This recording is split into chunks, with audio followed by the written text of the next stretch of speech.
morning, everybody. This is a fantastic start, actually. So let me start by acknowledging Professor Niranjani Ratnayaka, President of the Institute of Environmental Professionals of Sri Lanka, Dr. Anil Jayasinghe, Secretary, Ministry of Environment, wonderful, honorable ladies and gentlemen around, and congratulations to all who have received today the Chartered Professionals. Really heartfelt congratulations. It's also a pleasure to be here, and actually an honor to be here, to witness the award of the Honorary Fellowship to Professor Mohan Munasinghe, who was the Vice Chair of the UN Intergovernmental Panel on Climate Change, and also shared the 2007 Nobel Prize for Peace, and was the 2021 Blue Planet Prize laureate. What an honor. I feel very humbled and feel very honored. Thank you for inviting me to this really a very high level and intellectual gathering. When I say it is an honor, I mean it really from my heart, to be joining all those esteemed minds to discuss together solutions for green growth. Dear friends, dear colleagues, 2022 marks 20 years since the first Rio summit, and we continue to battle with the twin challenges of how we expand economic opportunities for the population of the world, but also address the environmental pressures that, if left unaddressed, could undermine our ability to seize these opportunities. Last year, the report on the climate change panel was, as the United Nations Secretary General called it, a code red for humanity. 234 scientists from 66 countries collaborated in this report, which revealed that human-induced climate change is already affecting many weather and climate extremes in every region across the globe. Scientists are also observing changes across the whole Earth's climate system, in the atmosphere, in the oceans, and on land. And I'm sure you are fully aware of all the findings that we are all talking about. But so it is clear that, based on this report, that we needed urgent action, which is why many of us pinned our hopes on concrete roadmaps backed by commitments from states, both big and small, at the COP26 summit in Glasgow last year. We can acknowledge that we did see important steps, although it was clear that much more and much further needs to be done. The summit, for example, was able to keep alive the Paris Agreement's aim to limit global warming to 1.5 degrees centigrade above pre-industrial levels, and subsequently nations agreed on the Glasgow Climate Pact, which called on the states to reduce carbon emissions by 45% by 2030 to keep alive the 1.5 degrees centigrade goal. Now, the Glasgow Climate Pact also included for the first time for a UN climate agreement which has language supporting a phase down of unabated coal power. In addition to new rules for trading carbon credits across borders, a call for the nations to return to 2020 with to 2022 with more new ambitious targets to curb emissions, and a request for a yearly report summarizing nations' annual commitments to reduce emissions.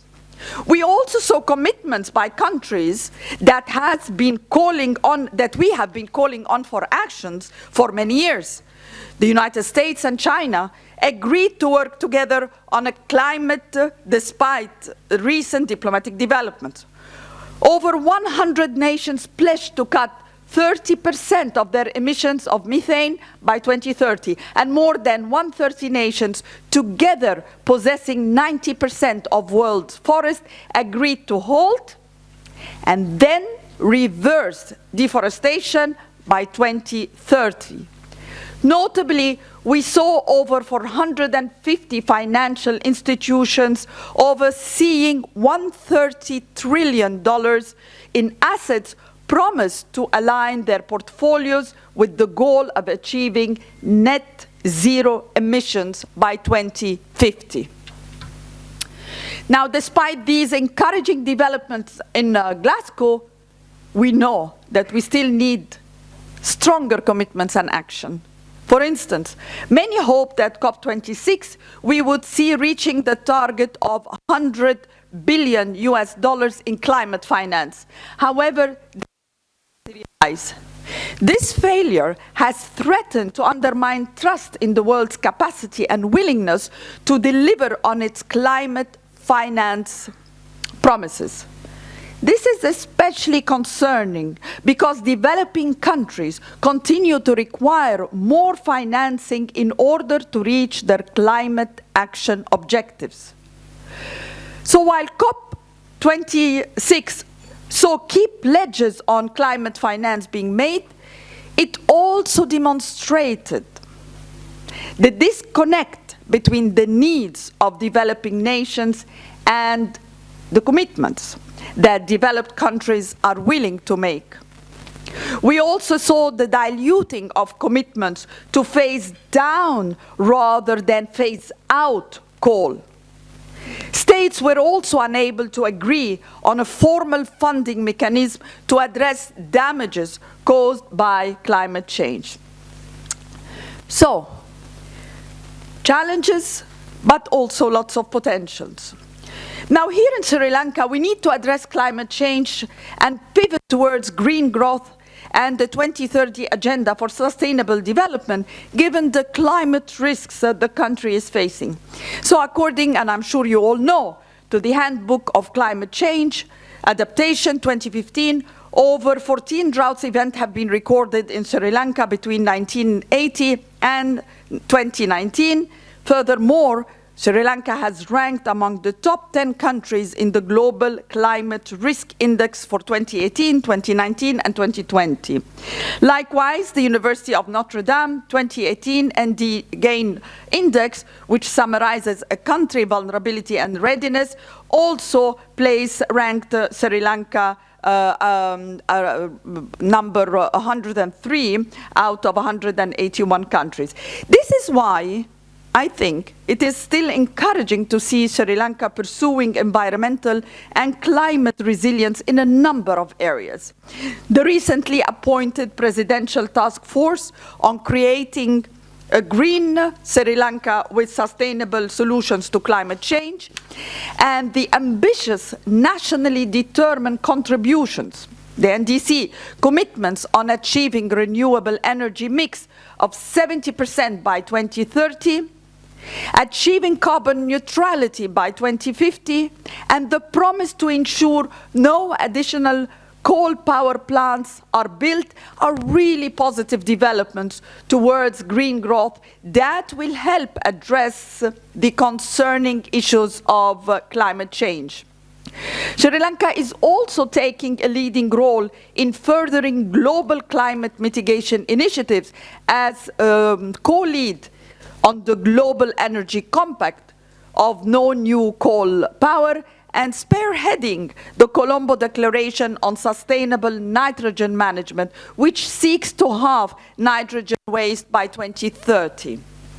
So in this context, we are left with answering the question, how can we transform development through green growth to fight climate change and safeguard the health of our planet?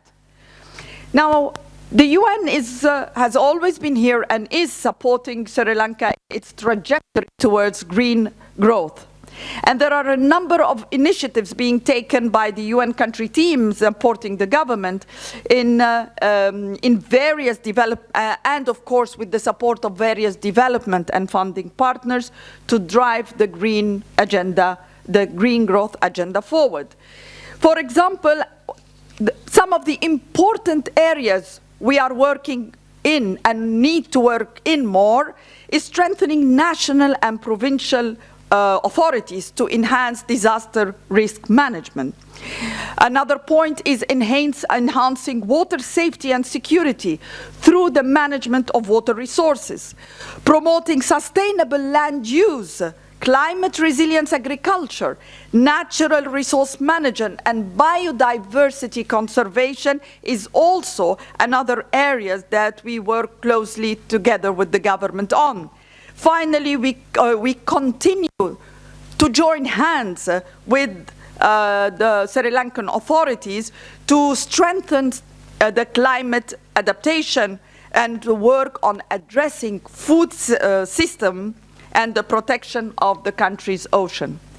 In this effort, we saw that Sri Lanka submitted ambitious national pathways at the UN Food Systems Summit in 2021, with a focus on integrating nature-positive production to make food systems sustainable and resilient. Another point was, another part of the areas of focus also was achieving poverty reduction through development of market-oriented, inclusive agri-food value chains and achieving food and nutrition security and quality through sustainable food systems. These are vital commitments in the face of the current global and local food disruptions and the economic situations. As the UN, we also recognize that part of the green growth and development is addressing disasters when they happen and mitigate the harm done to the environment.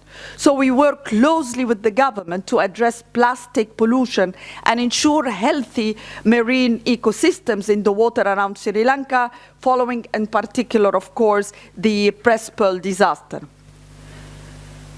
As you know, the maritime disaster had a significant impact on Sri Lankan's sensitive coastal environment, the local communities and the economy. And we are also, so we are continue looking on support on a robust law enforcement and effective prevention mechanism, both national and international, which will hold the perpetrators to account and prevent future environmental disasters. So what now? In our journey towards transforming development into green growth, what is the next frontier for Sri Lanka? Let me leave you with 5 areas of action that will help us in this journey. First, our starting point should be placing nature at the very center of our decision-making, and to strive to build a society and economy that is low carbon, resource efficient, and socially inclusive. Second point, we must promote investments in a natural infrastructure, mangroves, coastal wetlands, forests, that are essential to tackling the climate crisis. Sri Lanka has already made ambitious commitments on enhancing natural forest cover, and by leading the action group on mangrove ecosystems and livelihood under the Commonwealth Blue Charter Initiative, amongst others, other initiatives. Third point, because the transition of green growth requires technology, market, and institutional breakthroughs, any discussions on green growth must include science, technology, and innovations. Fourth point, we must encourage greener construction and lower Sri Lanka's construction industry carbon impact by adopting a low-carbon development using locally produced building materials. And where better in the world than to do that in Sri Lanka? More sustainable urban planning practices, such as the principles of the UN's Compact Cities Agenda, could help manage unchecked urban sprawl. Fifth and last point, incorporating disaster risk reduction into land use and infrastructure decisions. ensuring comprehensive integrated strategic environmental assessment are included in all new infrastructure and urban development projects is absolutely crucial to ensuring the safety, the resilience, and the sustainability of the urban environment. Ladies and gentlemen, dear professors, I am confident that by working together, we can see a systematic shift where people rethink values, reshape social norms, and steer collective decisions in a way that ease planetary pressures and help us transform development through a green growth. The issue for us is really survival of our planet. We have no other planet to go to. Thank you for your time. Thank you very much.